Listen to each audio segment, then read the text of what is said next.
Salut à toi. Dans l'épisode précédent, nous avons vu que les Danois ont pris une importance grandissante sur la scène internationale et ont fait une déclaration d'amitié avec les Ottomans.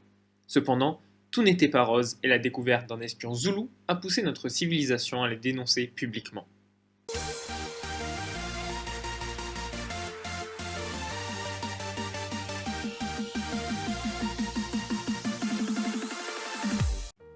Il était désormais inévitable que les tensions qui opposaient les Danois et les Zoulous finissent par dégénérer et aboutir à un véritable conflit. Mais avant tout, la connaissance du monde en dehors de l'île principale danoise s'était grandement améliorée. Tous les territoires des différentes civilisations étaient maintenant connus, et ceux-ci comprenaient aussi bien leurs points forts que leurs faiblesses. Là où l'empire marocain était principalement regroupé en un seul territoire, entouré d'une grande muraille, l'empire phénicien était lui éclaté entre différentes îles. Cependant, ce second avait un atout de taille. Sa flotte était impressionnante et constituerait un problème majeur si un conflit venait à éclater entre nos deux civilisations. Enfin, une bonne nouvelle était la présence d'un territoire ottoman derrière la capitale zoulou. Ceux-ci étant nos alliés, cela pourrait s'avérer très utile si la guerre éclatait. La préparation du conflit démarra dès la dénonciation des Zoulous, avec la construction d'une école militaire à Ulundi, suivie de la découverte de la dynamite. Quelque temps plus tard, un espion phénicien est arrêté, ce qui ne fait qu'attiser les tensions entre nos deux nations. Ainsi, il devient urgent de remettre notre armée sur pied pour parer à toute éventualité, aussi bien une attaque au nord qu'au sud. Les constructions de bâtiments militaires s'enchaînent, et ceci est aidé par le début d'un âge d'or qui arrive juste au bon moment.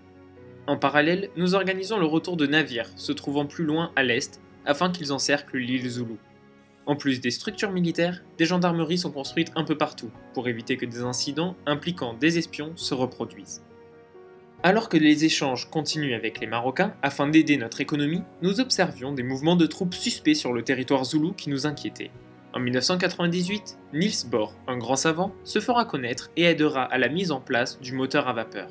Cette même année, la formation de la première unité d'artillerie sera lancée à Rib. Lorsque nous découvrons la proposition des Zoulous au Congrès, nous avons la confirmation que le conflit est bien de retour. Ils ont proposé un embargo sur le Danemark. Nous avons bien entendu voté contre et la résolution ne sera pas promulguée. Afin d'envoyer un message fort, nous décidons de mener une grande campagne d'amélioration de nos troupes. Et pour cela, nous avons un fonds quasiment illimité, de par les nombreuses décennies d'économies que nous avons réalisées. Notre premier navire arrive enfin vers l'île Zoulou, tandis que nous renforçons notre front aussi bien avec des améliorations qu'avec du renfort de troupes.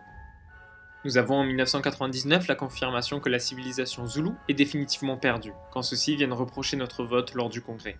Ainsi, les Zoulous s'indignent que nous ayons voté contre l'embargo sur notre propre nation. Il était vraiment temps que nous intervenions. Dans toutes les villes, les constructions militaires s'enchaînent, et les améliorations des unités ne s'arrêtent pas. Enfin, lors du passage au nouveau millénaire, nous avons une vue à peu près complète sur l'île Zoulou avec l'arrivée de nos deux navires.